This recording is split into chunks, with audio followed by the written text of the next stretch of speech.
Welcome to Topper Talk, your number one Western Kentucky athletics podcast. I'm your host, Stephen Moffitt, and I'm joined by co-host Tyler Bailey.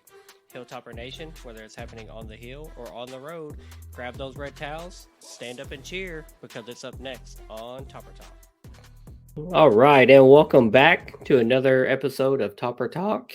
Thanks again, as always, for downloading and listening. You can find us on Twitter at Topper_Talk. And we're back with a big episode for a number of reasons. One, because we've had a little layoff. You know, the end of the athletic year has kind of come and gone now as we're recording. It's into July, and we've had a little layoff for since our last episode. My family took a summer family vacation, and then Tyler, him and his family, him and his wife took a family vacation as well. So we're back in the saddle, man. It's Tyler. Obviously, I've got you here with me, man. I'm glad to have you back with me, man. How was your trip? Welcome back to the show, man. You ready to kick this thing off?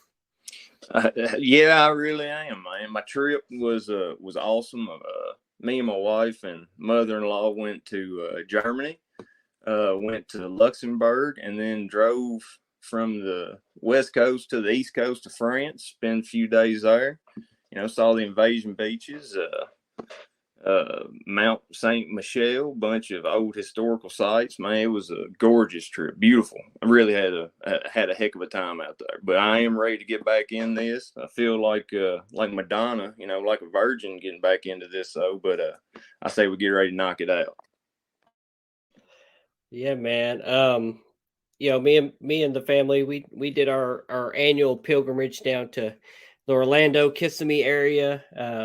Just did our normal family vacation. I got to link up with KD, formerly of Moonshine Throwdown podcast, while I was down there. Him and his son Cooper, we got to hang out for a day and afternoon, hang out by the pool. Really a good time.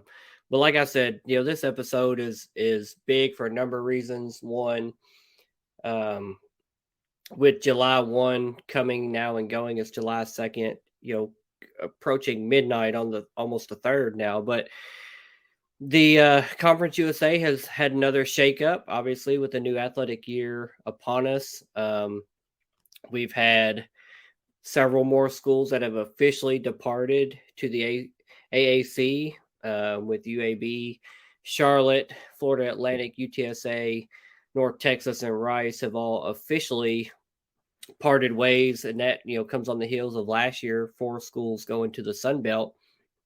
And then also with those departures, we've also had 4 new schools that have now officially joined Conference USA, and that's Sam Houston, Liberty, Jacksonville State, and New Mexico State. And then obviously we've got Kennesaw State that will join Conference USA next year. So a lot of changes, just a lot of new stuff coming down the pipe. And, one of the stated goals of our podcast from day one was that we wanted to be an all sport inclusive coverage of everything going on in Hilltopper athletics, big, small, doesn't matter. We want to touch every sport. But when we started the podcast this year, it kind of fell in line with, talking about the spring game. We've talked about the football portal, basketball portal, kind of what's going on with that side of things as baseball, softball, track and field, etc. We're kind of wrapping up the year. We didn't dive into those very much, but since the calendar has officially flipped over, we thought it made sense to do a 2023 or 2022-23 year-end recap. And that's where we're going to touch on every sport, on the hill, kind of talk about how their season went, just, touch on the highlights. We're not going to dive deep into every single sport, every single game and result, match, etc., because that would be a 3-hour episode. We just want to look back at the year that was.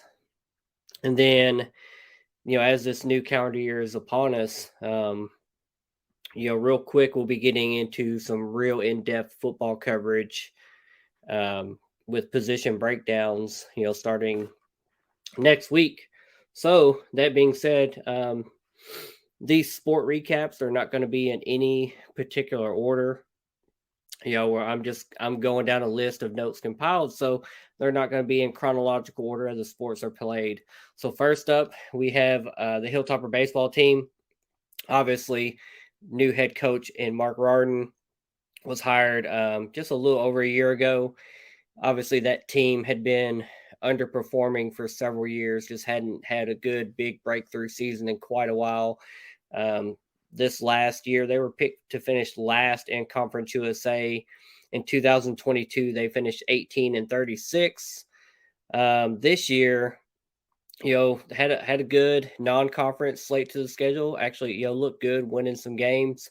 Then when conference play started, kind of started out slow, 2-10 to begin conference play. Then after that, kind of went on a tear. They won 5 consecutive series, won 14 out of their last 18 games, and they finished 4th in Conference USA. Picked to finish last, ended up 4th. They won 30 overall games for the first time since 2011, finishing with a final record of 33 wins and 26 losses. In the Conference USA tourney, they beat Florida Atlantic twice. Both of those games, kind of famously now, they were trailing late, after the 6th, 7th inning in both of those games and made dramatic comebacks to win, kind of being the comeback toppers there. It was a fun couple games, but then eventually they advanced on after beating FAU. Their season ended with a 5-0 loss to Dallas Baptist in what was the Conference USA semifinals. Dallas Baptist, all year was one of the strongest teams in Conference USA in baseball, as a baseball only member. They're a really good team. They're nationally ranked most of the year. They were in the discussion to potentially host a regional of the NCAA. So really good team. Can't hang their head with how that season ended and how those games played out. So again, finished really strong. 4th place in Conference USA, 33-26 overall. 4th in the conference, picked last. Can't overstate that. They were one of the most improved teams in Conference USA, and then in the nation as well. I mean, just an absolutely great year. Now, since the season has ended, they have had just, a lot of transfers in, a lot of transfers out. A lot of guys have hit the portal. This is kind of, lapsing the 1-year calendar mark since Rard was hired. And all of a sudden, we're seeing all these players after a successful season hitting the portal, raising a lot of eyebrows. We have seen some guys come in as well. So, a lot of movement there, a lot of success this season. I don't want to say unexpected, because I think when you make a coaching hire, and especially someone with Rarden's pedigree, his experience, his resume at the JUCO level, I think you expect to see positive results. But the baseball season has concluded. It was a really good and strong season. I guess, Tyler, give me your thoughts on the baseball team and the season that we had, and just how it looked for you and what you expect going forward. Well, I think it's pretty awesome that, they were finished last and improved all the way up to 4th in Conference USA. And, it can't be understated how important it is that we won 30 games for the first time since 2011.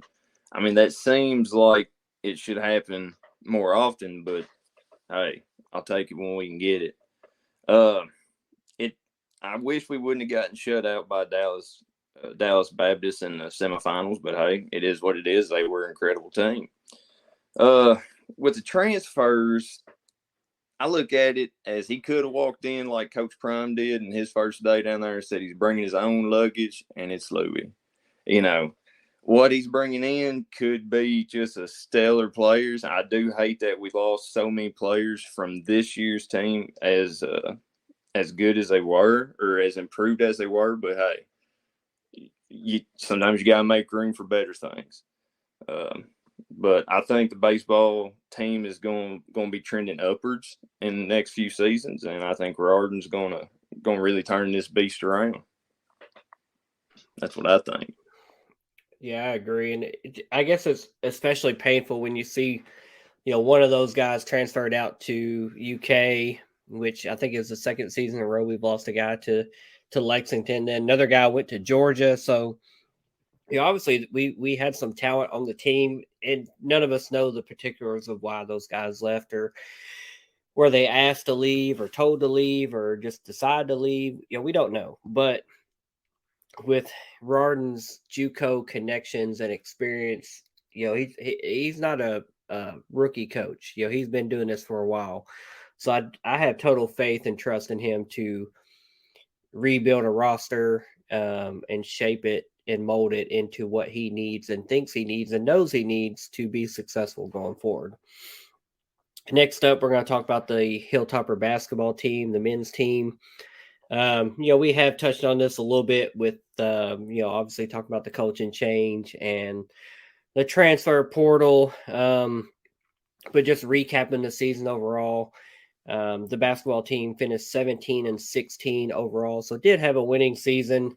Didn't quite get to 20 wins that we're accustomed to. They finished 8-12 in Conference USA. The season really was just inconsistent. We saw Luke Frampton go down for the year with an injury.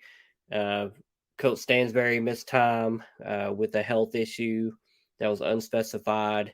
Then our strength coach, D. Hall, also missed some time with health issues as well. So it really just felt like a season that was just trying to plug pieces, missing pieces, and just never knowing who was going to be there and when they were going to be there. Obviously, it was a disappointing season. I think we were picked to finish second in the league, behind UAB. UAB is always strong. We're strong. North Texas is always strong. FAU obviously kind of came out of nowhere and surprised everybody with how strong they were. Ended up being a top 25 team, Final Four team. So CUSA was really, really, really good and strong this year. We won the CBI. Won the NIT, had two teams in the finals of the NIT, had an NCAA Final Four participant. The Conference USA kind of was underrated this year as far as how strong we were. We picked a bad year to have a down year, because usually, we're a team at the top, leading that charge of strength and having good P5 wins and strong recruiting. But this wasn't our year.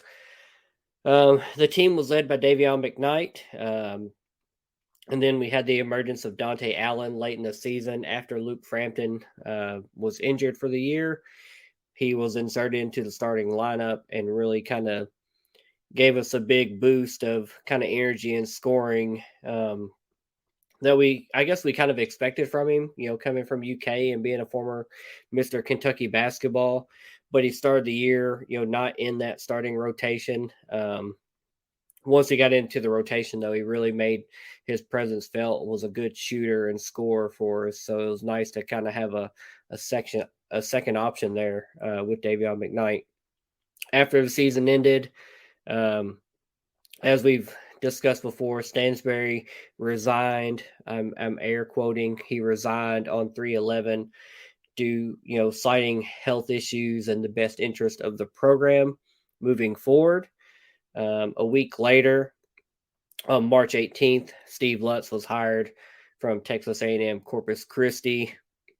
As we've discussed before, a lot of players have transferred out. We've talked about, Huey and Miles and Jordan Rawls.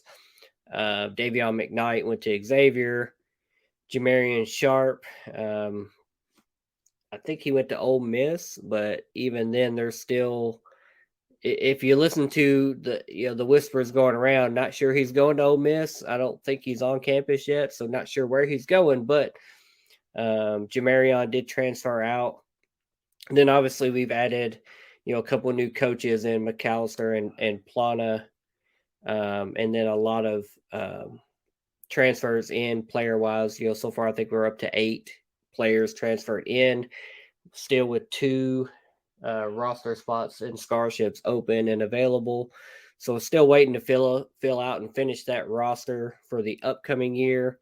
The most recent commitment being Rodney Howard, a big guy center from Georgia Tech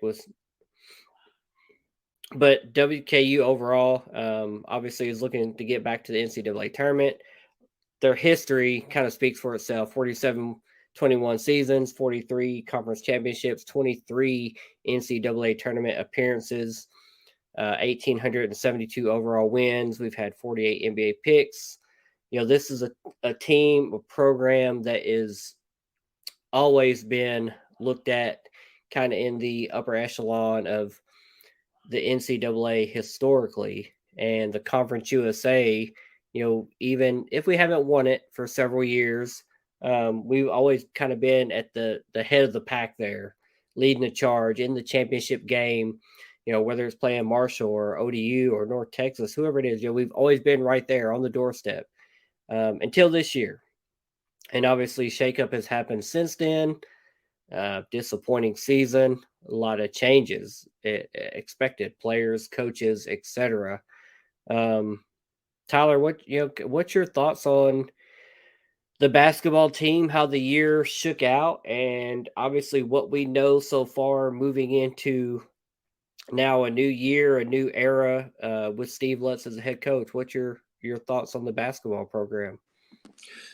Well, this season, before it started, I was really excited about it. I thought there was a lot of promise and a lot of expectations that this year we were going to get back to the big dance. I thought if it was going to happen, if it could happen, this year was going to be it.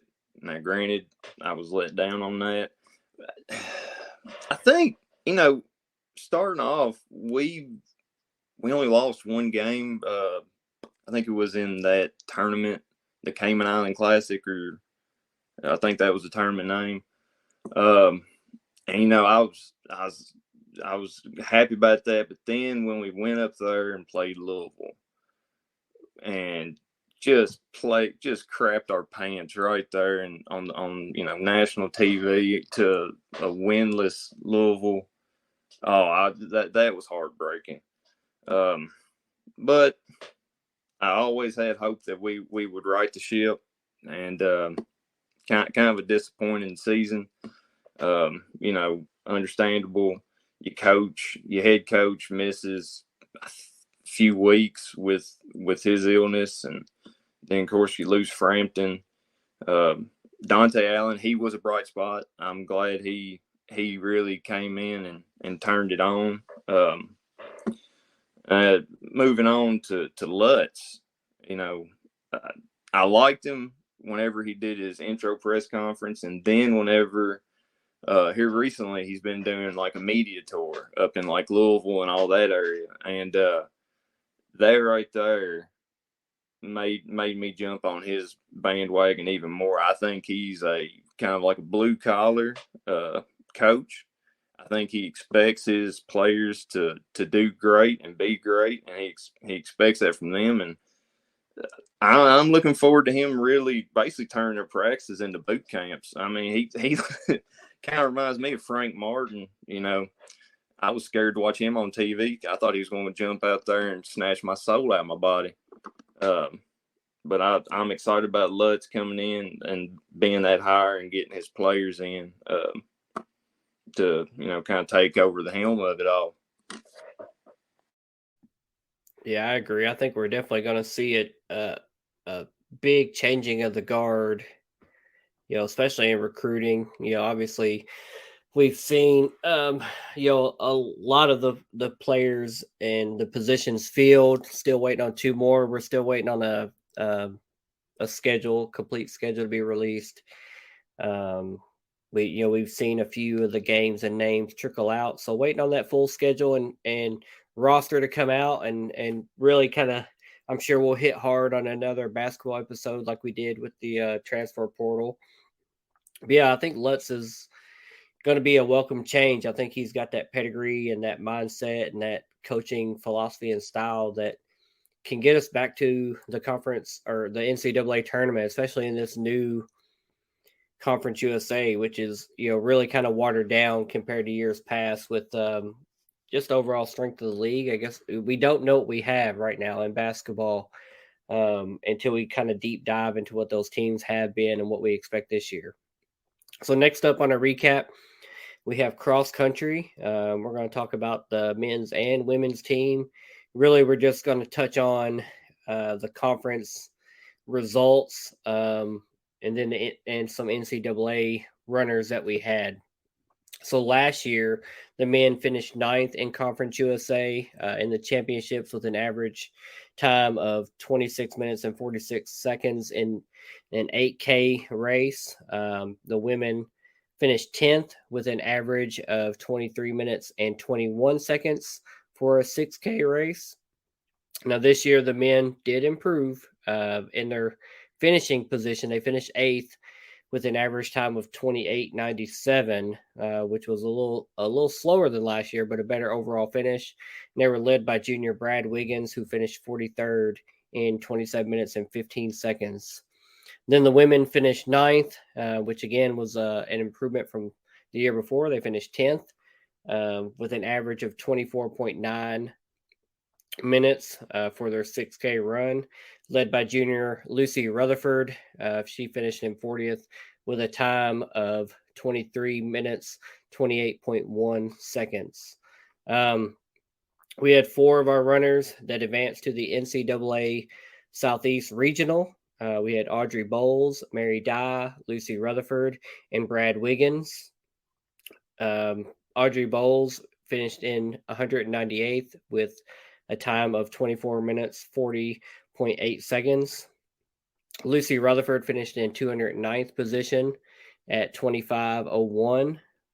And then sophomore Mary Dye finished in 220th position with a time of 25 minutes and 36 seconds. And this was all out of 228 runners, including the number 1 team, number 12 team, number 15, and number 28 team. So very strong Southeast Regional.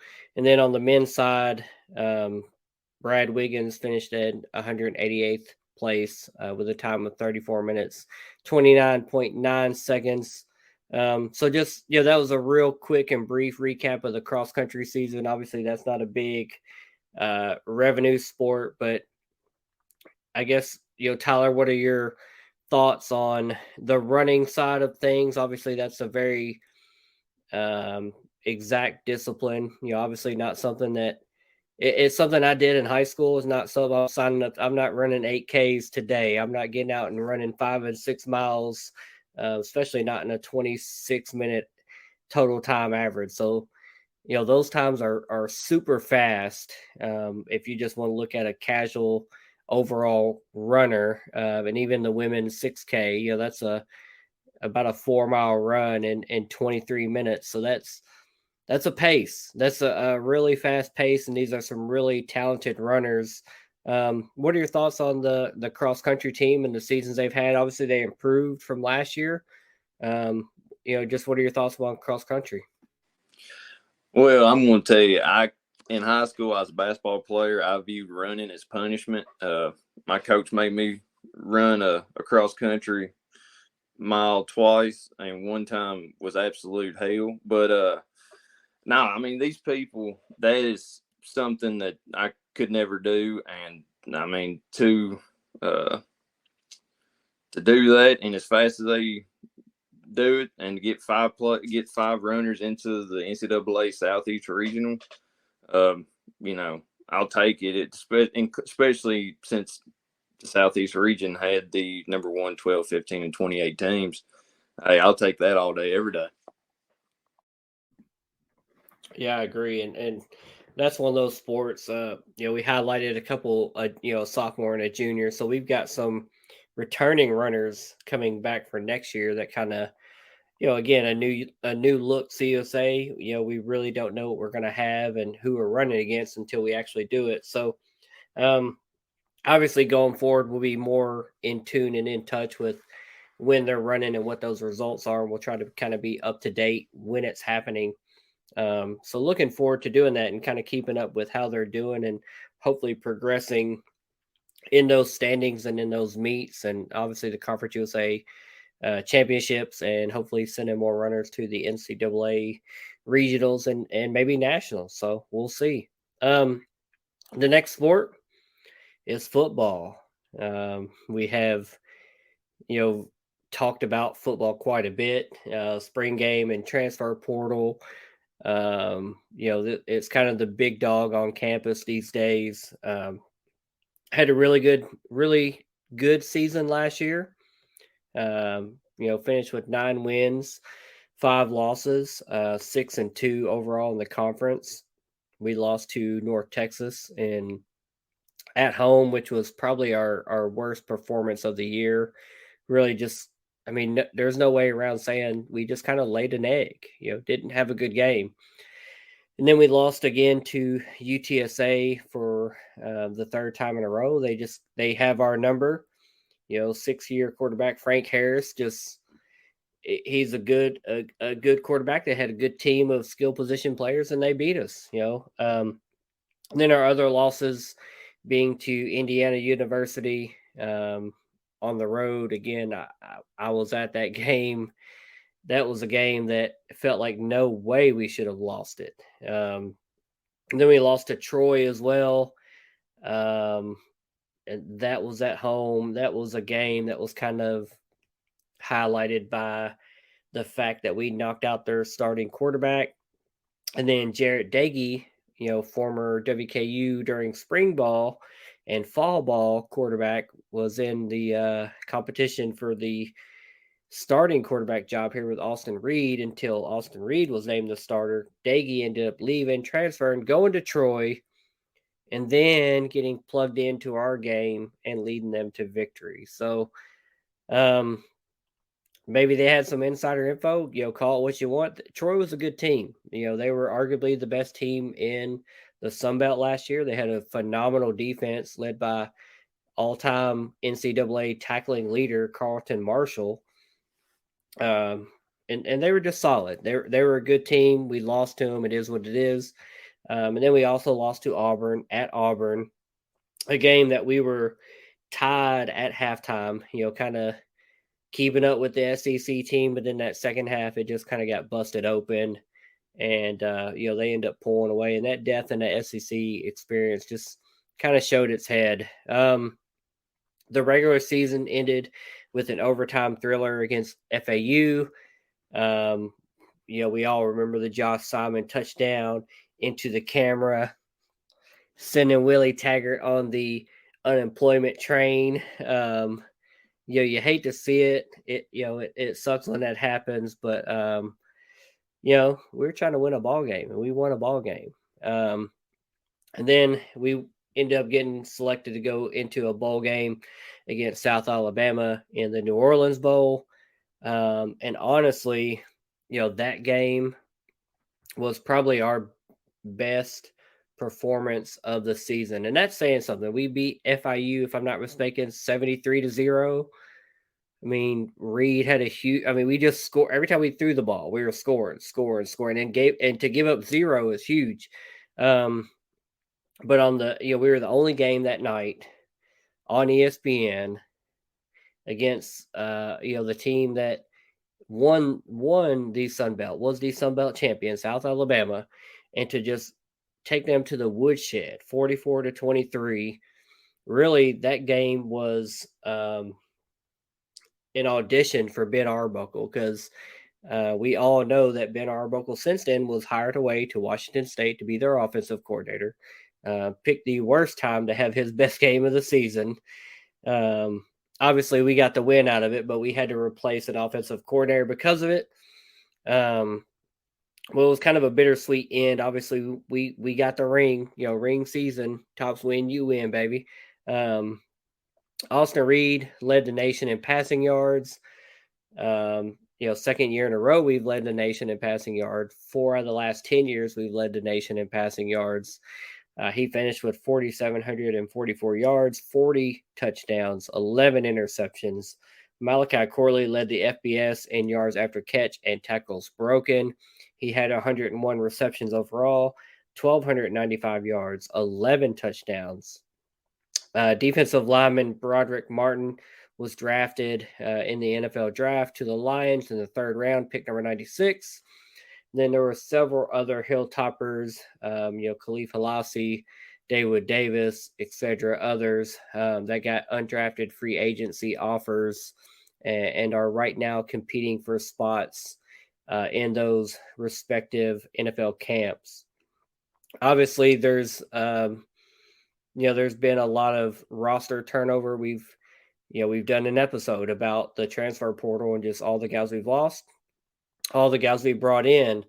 There's been a lot of coaching changes. We've touched on those, and that's actually going to be our next and first big position breakdowns, the coaching changes.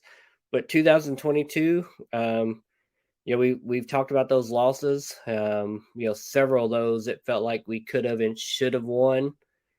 But overall, 2022 was a good year. Obviously we would have wanted to win the conference championship, but we let North Texas slip through our fingers. Threw up a dud and didn't have a chance to get that rematch with UTSA like we did last year. So, but we got a lot of big stuff on the radar for this year, and I can't wait to dive completely into the schedule and the team and the coaches and the players and just everything that's going to come along with the football season that's, 62 days away now as I'm doing the Topper Talk countdown with the player graphic every day. So that's a really fun exercise, by the way. It's fun to research that and find a guy and get that perfect image on there because I'm a perfectionist, so it's got to be a good picture on there.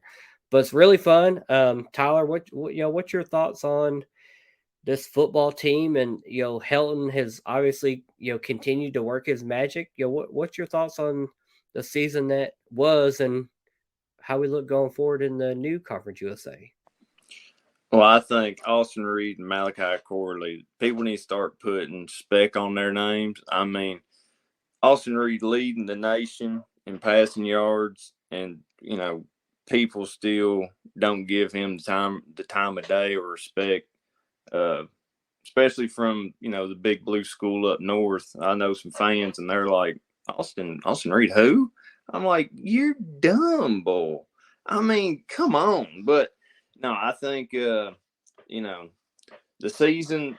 I was listening and watching that IU game. That game hurt a lot as a fan. And then we kept it close to halftime at Auburn. I was listening to that one too, and then when that second half started and the wheels fell off, I just wasn't happy. It does suck, laying that egg to UNT.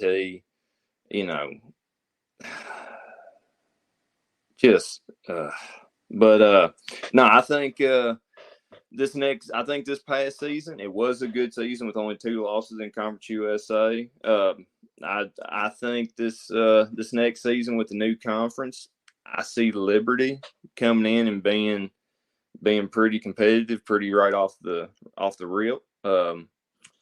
It's always, going back to last season, it's always nice sending a head coach out, especially when he left you just kind of up and out of the blue after a season. But he did what he felt like he had to do, and we did what we felt like we had to do by sending his ass packing.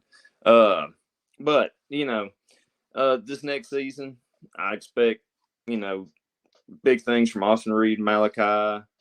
We got to plug the holes in the offensive line that we've lost some of them. Them transfers that we got in, from Auburn, Cincy. I think they're going to be playing big roles.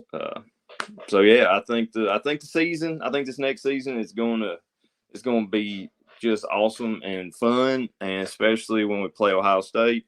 I still have that down as a Hilltopper dub, and that's going to be kind of a shock to the nation. My boss, he said if he would have heard that, he would have had me drug tested the next day whenever I came into work. But you know what? I'm sticking with it. Write that down. Tops win. You win. Go up there, kick some ass. But But yeah, I feel like this next season's going to be fun to watch. Yeah, you might want to go ahead and pee in that cup because they're going to drug test you. I know you got that victory penciled in. Tops win, you win, we lit, baby. Jawan Jones, Larry Jones. Hey, shout out to y'all. Next up, we're going to cover golf. This is men's and women's. First off, on the men's side, junior Connery Meyer finished ninth in the Conference USA Championships. It was our best individual finish since 2019. And sophomore Riley Grindstaff also finished 13th at 2 over par. The team overall finished sixth, and overall, our team shot the lowest score on the Wednesday round. After the season, longtime coach Chan Metz resigned. Finger quoting, resigned as the head coach on April 27th. Then, just a couple weeks later, on May 12th, former Hilltopper golfer Austin King was hired as his replacement. He had previously coached at UNC Charlotte. That's they have been a very strong team. They've won the last two Conference USA titles, and they've had 3 straight NCAA regional appearances. Then on the women's side, really had a strong season. Arguably, it was their most significant day in Lady Topper golf in their 46-year history to date. Sophomore, that's huge. A sophomore, Katie Craig, earned the Conference USA Women's Golf Individual Championship title. And her winning was also combined with fifth-year senior Kinley Barrett's third place finish. Both women exceeded the placement of any Lady Topper golfer ever in the Conference USA tournament. So just a huge, kind of individual. It's a team sport, as scoring wise, but individual wise, we have to have strong finishers, and we had, a first and a third, which is huge. But the team still finished second overall in the tournament, just 3 shots away from the champion, which was number 35, North Texas. And then with that individual championship, Katie Craig earned herself a trip to the NCAA regionals, where she finished tied for 31st at 8 over par. And between Katie Craig's 2 titles and freshman Sydney Hackett's 1, the program tied their most individual titles won in a single season. And head coach Adam Gary led the team to its 9th team title in his many seasons as head coach, the most by any Lady Topper golf head coach in program history. So, obviously, with Barrett being a 5th-year senior, she's obviously graduating and will be gone. But you've got a sophomore, becoming junior next year. Katie Craig, who went to the NCAAs, won the Conference USA Championship. She's obviously going to be favored next year as a junior, upperclassman now.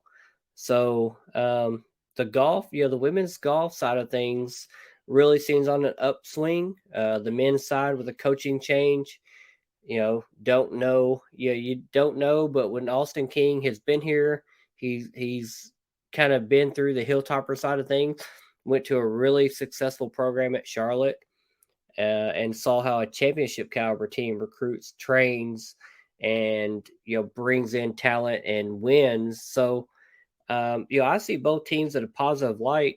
Tyler, kind of what's your feel on the golf side of things, men's and women's, how we looked last year and how we look going forward? Golf is one of the hardest sports. So many things can go wrong in a swing, let alone a round. But hey, I mean, from what we got, especially Austin King, it had them going back-to-back Conference USA titles at Charlotte, and then had 3 straight NCAA regional appearances. I mean, the man obviously knows what he's doing. I think the future is bright for the men. The women, I mean, Katie Craig and Sydney Hackett coming back. They had three titles among them. I think that golf that golf season for them is going to be looking up as well. I'm excited to see what they do next season.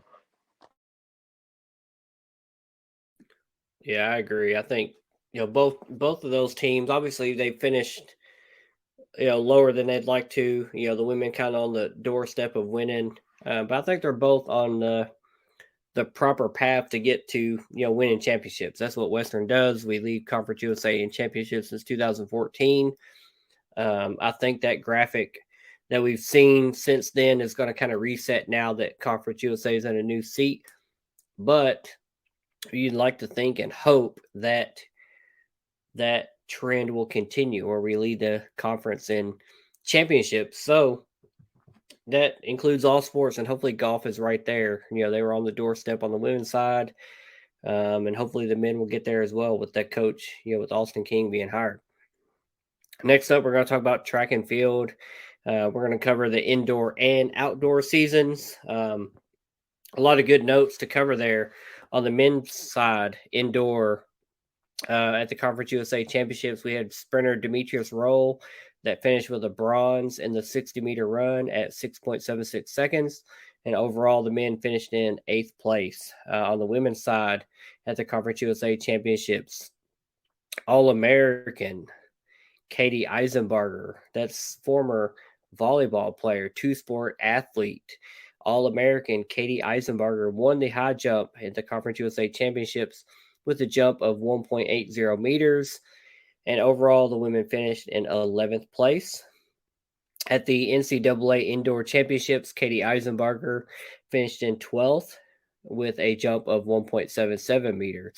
With her qualification for the championships, Eisenbarger also submitted her All-American status for the second straight year, and she set back-to-back school records in the women's indoor high jump this season with marks of 1.84 meters and 1.85 meters, breaking her own marks. She also claimed the Conference USA Women's Indoor High Jump Individual Championship. Then looking at the outdoor season, again, on the women's side, Katie Eisenbarger won the title in the high jump with a jump of 1.79 meters. And Grace Turner also finished in 4th in the high jump at 1.70 meters. Grace Turner also finished 5th in the pole vault at 3.65 meters. And overall, the women finished 10th. On the men's side of the outdoor track and field, runner Zachary Martinez placed 3rd in the 400-meter hurdles with a time of 52.95 seconds. And in the 4x4 relay, the team of Julian Klenner, Zach Martinez, Gabriel Dozier, and Rafael De Silva finished in 4th. And the 4x100 team finished in 6th with a team of Demetrius Roll, Steven Simmons, Julius Dozier, and Julian Klenner. Overall, the men finished 9th. Then, in the outdoor side of track and field, with the NCAA East region, Katie Eisenbarger finished 24th in the East Regional with a jump of 1.72 meters. And Alja Basic finished 42nd in the women's hammer throw with a throw of 55.34 meters. So, Tyler, track and field, not really a huge spectator sport, a very niche discipline in several of those areas, especially we're talking about high jump with Eisenbarger, then the hammer throw. We've talked about some relay events. So, what are your thoughts on the track and field season and those performers that kind of really stood out this year? Oh, you was reading over that, and Katie Eisenbarger, her name just kept coming up. Really impressed with the high jumps and winning the titles and being the 2-time All-American. I mean, that's really impressive. Grace Turner, she finished 4th in the high jump as well. So we had two hill toppers that placed in that. The running, I think we're doing good. I think we'll continue to do good. Just got to keep an eye on them as the seasons progress.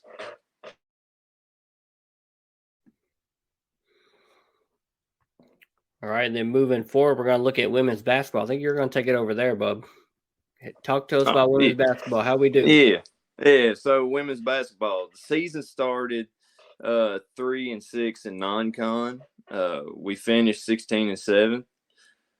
Finished regular season in second in Conference USA. We sadly lost in the Conference USA championship game to those losers down there in Murfreesboro, MTSU.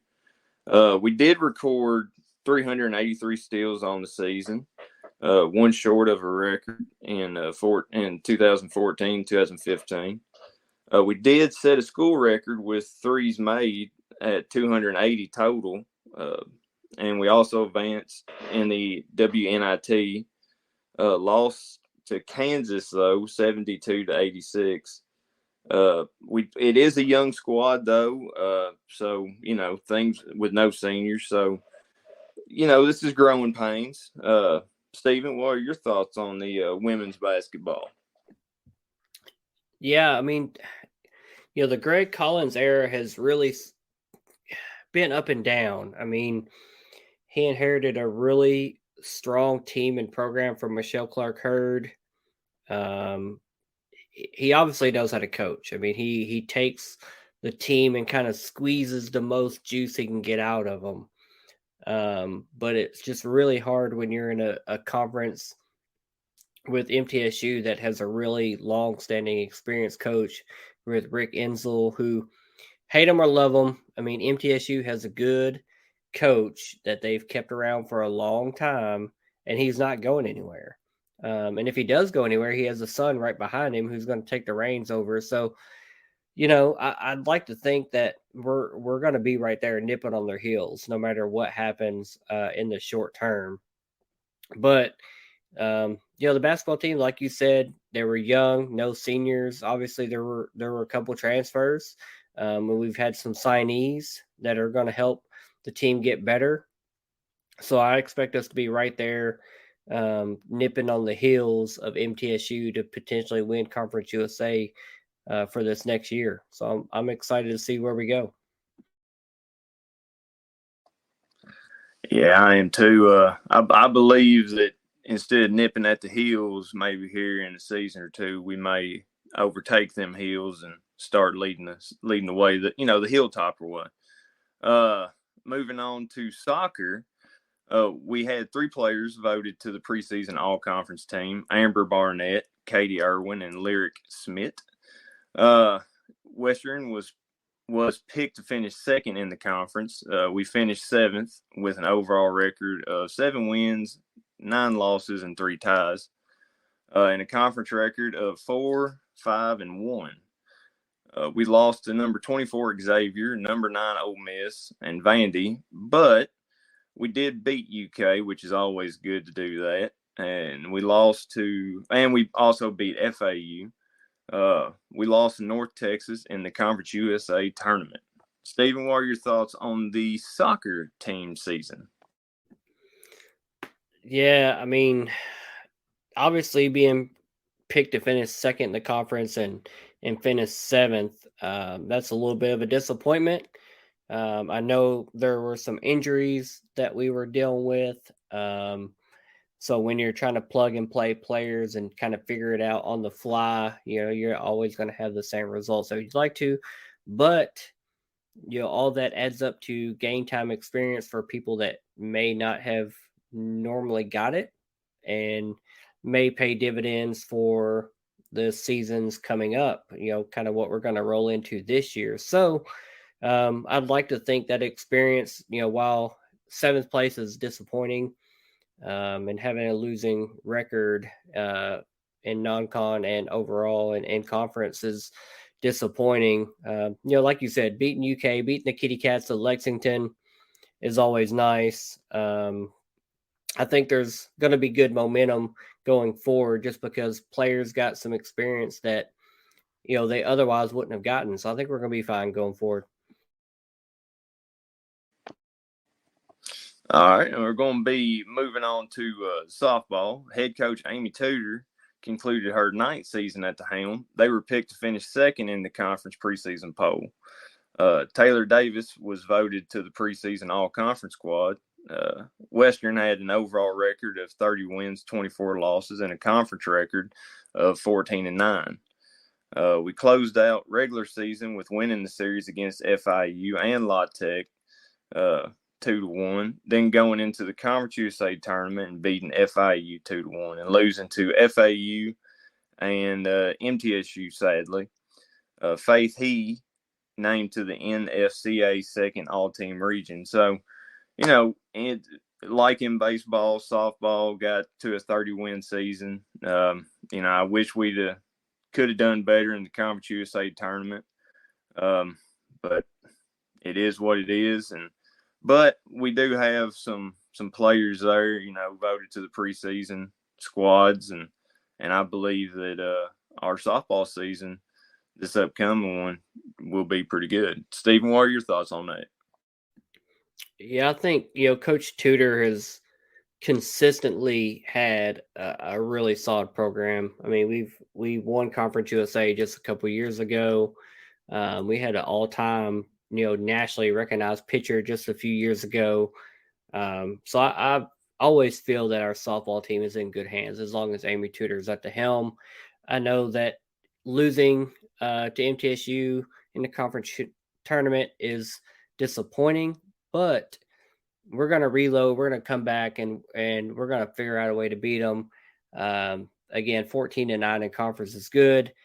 Again, we've already talked about the conference has changed.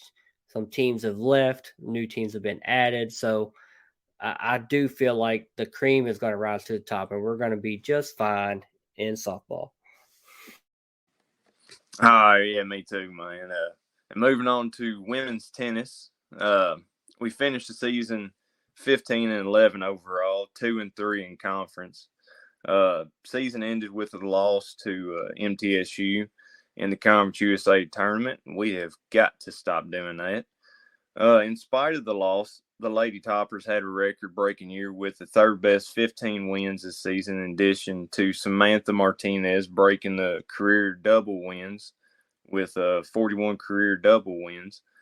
And Rachel Hermanova now stands alone in second all-time career single wins with 37 after her win today.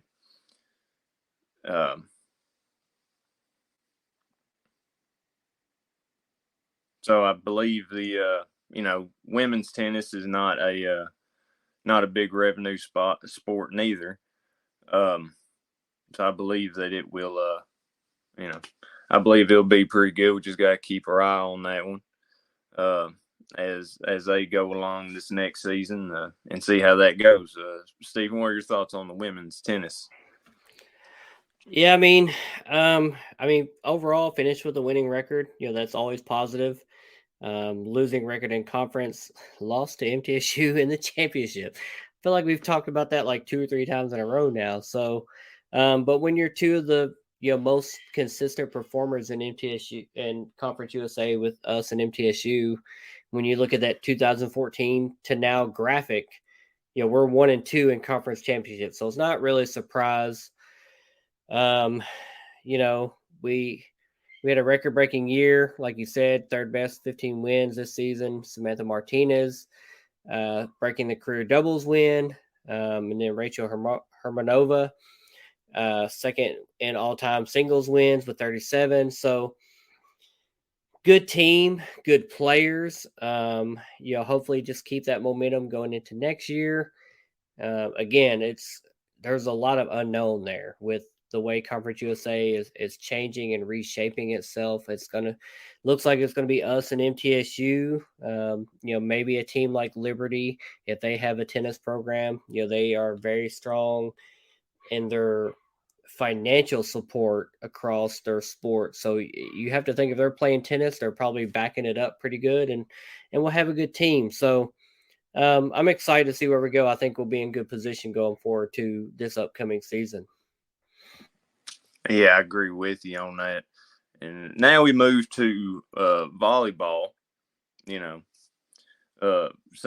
could call Western Volleyball U. I mean, after Travis Hudson, we need to build a statue to him already.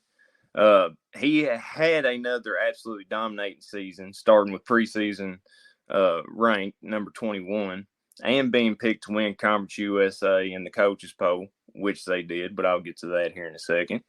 He had an overall record of 29-4 and a perfect conference record of 14-0, just absolutely shut Conference USA down. Started the season on a 3-game winning streak before falling to Louisville, and then turned around beating Tennessee, so beat them Volunteers. We did lose to Texas A&M, but we also beat Indiana, so kind of revenge the football game, if you would. Ended the season beating number 21 ranked Rice in the season finale, and then went into the Conference USA tournament, beating MTSU, which is what we haven't been doing lately in the other sports, in North Texas before losing to number 22 ranked Rice. Went on to play in the NCAA tournament, beating Bowling Green before falling to, sadly, UK. Lauren Matthews named to the 2022-2023 Conference USA Michael L. Slive Female Athlete of the Year, as well as being named the Conference USA Alyssa Kavanaugh Player of the Year. Lauren Matthews also tabbed as the second team All-American, while Paige Briggs got honorable mention.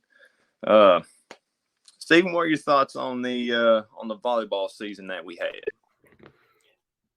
Yeah, I mean, I think this is a good way to close out the year-end recap, because you hear it a lot. You save the best for last, and this volleyball team and program under Travis Hudson, I've said it many times. I've got receipts all over Twitter that we need to build the statue for that man. I know EA Diddle has got his towel out front of the arena, but Travis Hudson needs to have a clipboard and and a finger pointing at a play of what needs to be happening, because that man has been nothing short of incredible for 20 plus years. Especially the last 5-10 years have just been dominance, just absolute dominance, especially in Conference USA. Another season of just reloading. Lauren Matthews is a stud. Was a second team All-American, swept through conference play, ended up losing to Rice in a thriller in the Conference USA tournament. But man, I mean, this volleyball team, the season, just it's special. It's really special what we have and what's going on. And I guess I've been lucky that my young daughters both are playing volleyball, so they want to go to games. So we went to several this last year. We went to the Louisville game. Amazing atmosphere. I mean, the team needs that support, not just for the big games, not just Louisville. When we hosted an NCAA tournament game a couple years ago against Kennesaw State, I'm telling you, Diddle was as loud as a basketball game. I'm telling you, it's special. And this may be a little bit of a hot take, a little bit for Topper Talk, but volleyball games are probably the most exciting sport that you can go watch live. And I know that sounds odd, but there's not a dull moment when you're watching, compared to basketball games that sometimes just have these lull of turnovers and fouls and timeouts and substitution, and football where they're running the ball, the clock's running the ball, clock's running. Volleyball, there's always something going on. There's digs, spikes. It's just action. It's always action, and it's so fun to watch. And this volleyball team, obviously Hudson's not going anywhere. At this point, he's a WKU lifer. He's a legend. He's an all-timer. He's everything that you could say about him and more. We saved the best for last. If you hear Todd Stewart talk about it, he'll rattle off, if you follow him, his tweets about what our record is in conference, etc. It's unbelievable over the last 8-9 years, the run we've had. And it's eventually it's going to happen. We're going to have a season where we drop off and we're average, not dominant. We're going to lose a couple of games and people are going to go, whoa, whoa, whoa, what's happening? The only team that's been close to us in conference the last couple of years been Rice. They've had a really good run of teams and players and have kind of given us a run for our money. 2 years ago, we had a Conference USA thriller with them. It was at Diddle. This last year, they got the best of us. Obviously, they're moving on. They're not going to be in Conference USA. So, like we've said with all the other sports, we don't know what we're going to have until we play some games. But I do feel that Coach Hudson continues to recruit at a high level. We're going to replenish those players. Lauren Matthews is gone. Multiple time All American Paige Briggs is back. Honorable mention last year. I think I saw a quote by it was either Jessica Lucas or Todd Stewart. We're one of 14 teams over the last 4 years to finish the season ranked in the top 25 and win a game in the NCAA tournament. One of 13 or 14 teams. I'm kind of spitballing that quote there, but that's select company when you talk about the NCAA of 130 plus teams. You're talking about the top 10%. And the top 10% of doing that over a 4-year period, doing it 4 years in a row, being ranked and winning a game in his NCAA tournament, like that's special and elite company. And, you really can't give Coach Hudson enough flowers.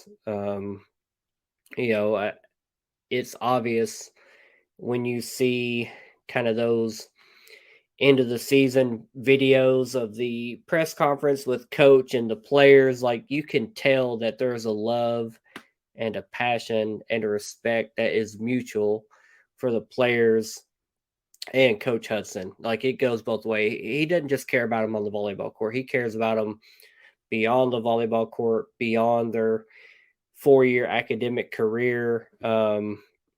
It's really a special relationship that is there. And really, I think that is a program that needs to get more shine, more exposure. And obviously we're going to be here for that. We're going to be kind of leading the charge of that. In my opinion, that's, going to be kind of be that, the big three, basketball, football, baseball. Volleyball's not going to be far behind coverage wise. They've earned it. They deserve it. They're getting rings every single year. So we're going to put some shine on them. But it starts with Travis Hudson being the leader of that program, just being, literally a living legend at the head coach.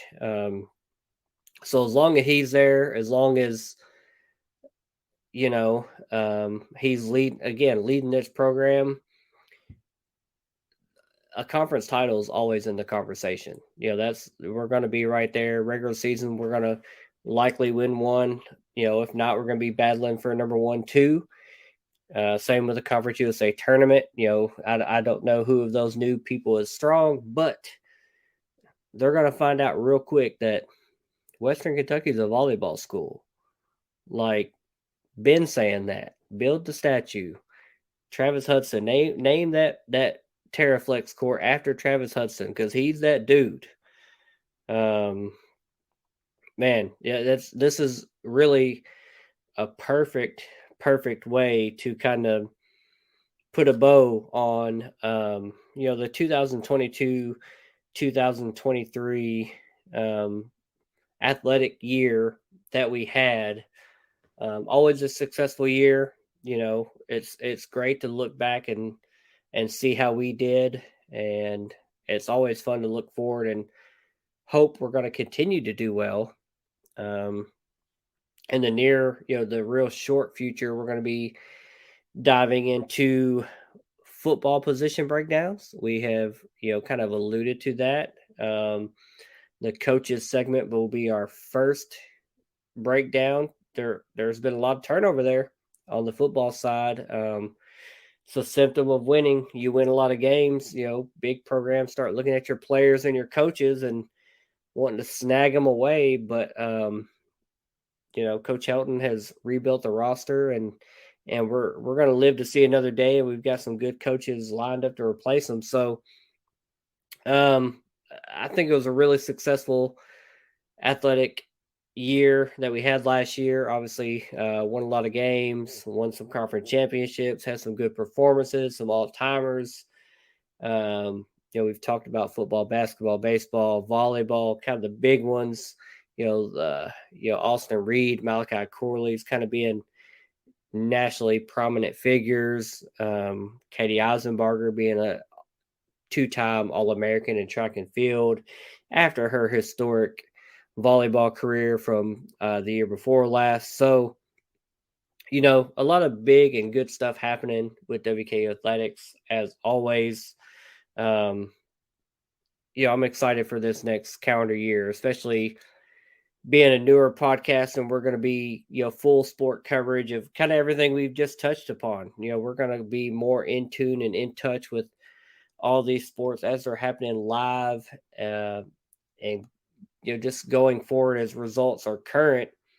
We're going to keep our hand on the pulse of those results and what's happening instead of doing a year-end recap. We're going to be doing a live covering of those results. Obviously, we're swinging into football mode here soon, but our goal, like we stated before, beginning this episode, all sports coverage.